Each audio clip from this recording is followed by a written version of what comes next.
CNN10 script, Tuesday, April 21st, 2026. Script 127. US and Israel carry out airstrikes on Iran, March 2nd, 2026. Reading aloud.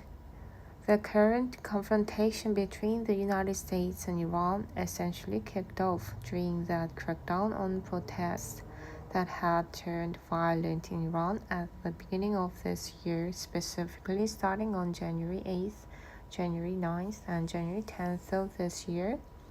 Now, we recall that President Trump back then claimed that help was on the way for Iranians and started putting U.S. assets into the region. First, the carrier strike group around Abraham Lincoln, then later the Gerald Ford, but of course other assets as well, including a lot of U.S. fighter jets and tanker aircraft.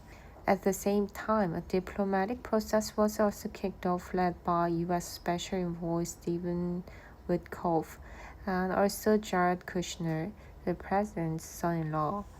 Those talks centered around Iran's nuclear program, obviously the US wanting Iran to stop nuclear enrichment, the Iranians saying that they have a right to enrichment.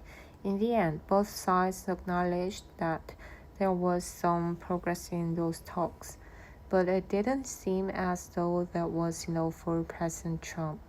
In the past couple of days, President Trump has been quite negative about how those talks were going and then launched the attacks. The Iranians are now saying that their retaliation is in full swing, that while they were in this diplomatic process, at the same time they were also preparing for war. And it certainly seems as though they were a lot better prepared this time than in June, when they faced off with the Israelis with a lot of Iranian retaliation coming, not just against Israel, but against states in the Gulf, and specifically US military installations in the Gulf region as well.